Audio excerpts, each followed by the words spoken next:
Hello, and welcome to Northern Nightmares, your home for scary stories and folklore here in Canada. I'm Andrew, and I'll be the host of this show. I've been wanting to do something like this for a very long time, and I'm so happy to see this come to light. I'm excited to see where this journey goes, and I'm glad you're here to experience it with me. Now, without further ado, let's get right into it. Today I'll be talking about a few chilling ghost stories set in my home city of Halifax, located in Nova Scotia. We're talking about Fort George, Citadel Hill. Fort George is situated on top of Citadel Hill in the heart of downtown Halifax. Today, the fort is a museum where you can enjoy guided tours and military reenactments. However, it's also known for another reason. You guessed it, ghosts. At night, you can take the ghost tour, where you're led through the tunnels and prison cells by candlelight, all while being told the chilling tales. But before I get into those stories, let me give you a little backstory on the famous fort. My main sources today are the books Ghosts and Folklore of Halifax Citadel by Harold R. Thompson and Halifax Haunts by Steve Vernon. I'll have them in the show notes if you want to check them out. Halifax was founded on June 21st, 1749. In the Mi'kmaq language, Halifax is named Shibuknuk, which means Great Harbor. Halifax was established by British settlers led by Edward Cornwallis, and Cornwallis and his men established the city to offset the French, who at the time already had a settlement at Louisbourg, a small town on Cape Breton Island, northeast of Halifax. There were 4 iterations of Fort George between 1749 and 1856. With the final star-shaped version that we know today, it had begun its construction in 1827 and finishing in the final year of 1856. During these 107 years, the fort, in its early days, defended Halifax from raids by the French, colonial Acadians, and the Wabanaki Confederacy, which was mostly made up of the Mi'kmaq people. Now that's my quick summary of the history of Halifax. I didn't want to dive too deep into much of the details as I felt it would take away from the ghost stories themselves. So in saying that, let's begin our first tale. Sometime around 1851, there was a soldier by the name of Sergeant O'Reilly, and he was stationed at the fort in charge of guarding the regiment flags.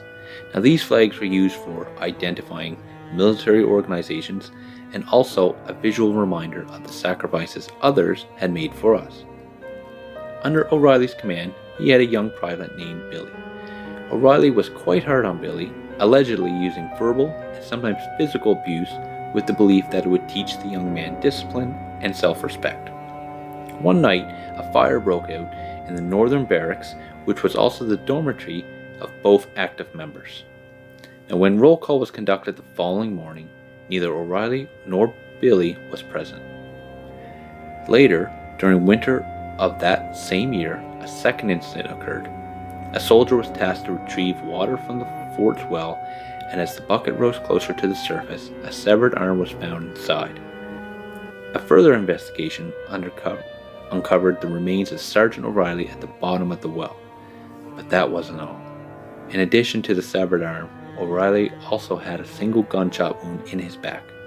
Although the location of Billy is still a mystery today, it's been assumed that he was at least partially responsible for the untimely demise of Sergeant O'Reilly. One could say he got his revenge for the hardship that O'Reilly had put upon him. Today, staff and visitors have claimed to spot a soldier standing guard throughout the fort, identified to be the ghost of O'Reilly himself. And he is still missing his arm. So come for a visit, see if you can spot Sergeant O'Reilly along the walls. He might even be ended up standing right next to you. Our second tale is set in the Cavalier Building, a 3-story garrison in the interior grounds of the fort, the supposed location of the Grey Lady. On the evening of March 23, 1889, a spark from one of the chimneys ignited a shingle and the entire 3rd floor burned down to a point of needing a full reconstruction. It is unknown when exactly the Grey Lady started to appear, but reports say a woman in grey is known to be sitting in a rocking chair on the 3rd floor. Today, that floor has offices for Parks Canada, an archive, and a library. Staff have claimed to hear a rocking chair moving after hours when they have already locked up, but when they go investigate, the sound would stop.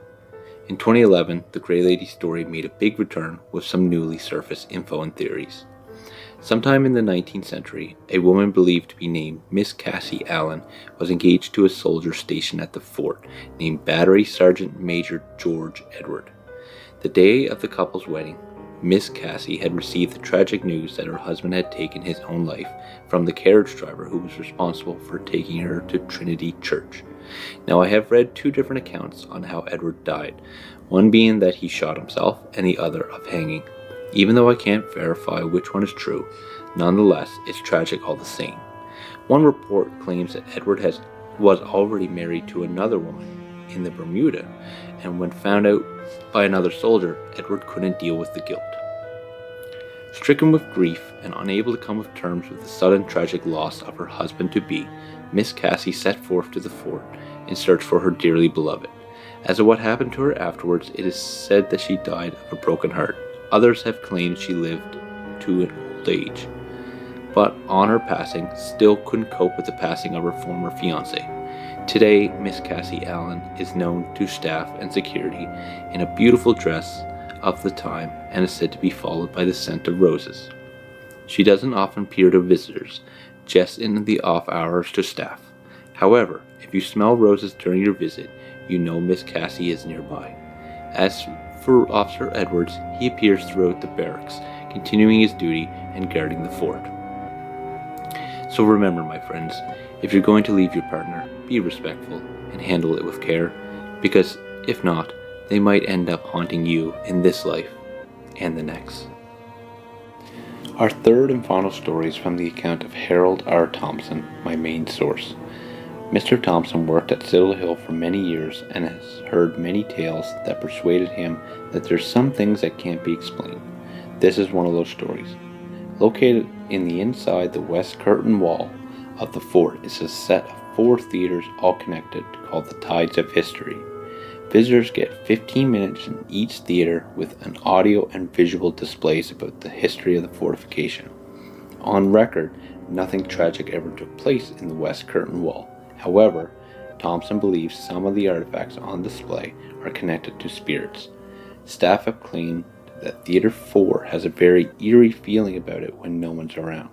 The staff at the theater's front desk are completely in agreement about seeing a man in black clothing, similar to a World War II uniform, appearing on camera in Theater 4. A few notable experiences have happened in the month of May of 2004 when visitation was low. Staff claimed to have seen an apparition standing in front of a prop desk located in number 4 for which the camera is positioned, only to disappear before they could reach them. Thinking it may have been someone sneaking in and attempting to steal, Thompson decided to conduct an experiment to prove such tales. Thompson stated that it would be very difficult for someone to get away from staff as the floor is too loud when walked on. Also, no one would be able to hide as most of the theaters are an open concept.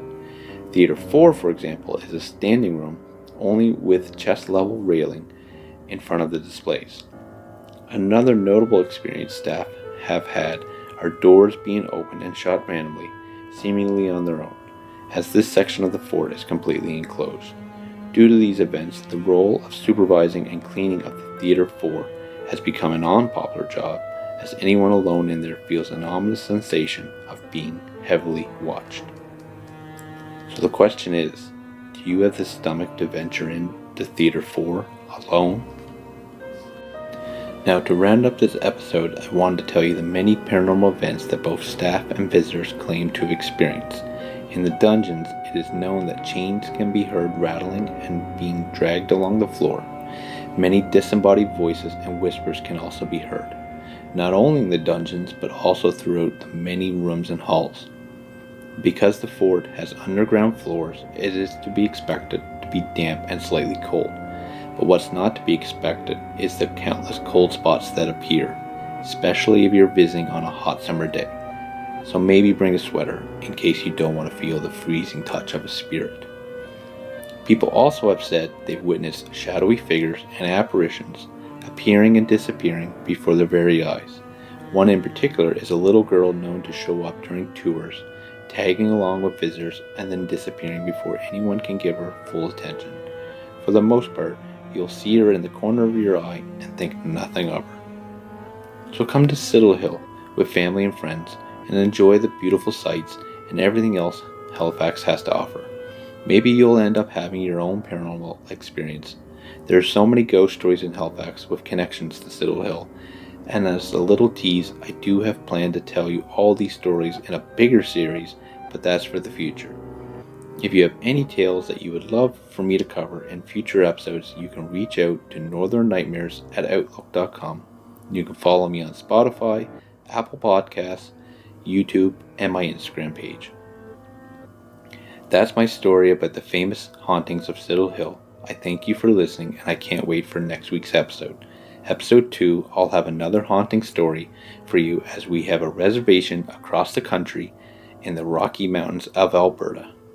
See you soon, and sweet dreams.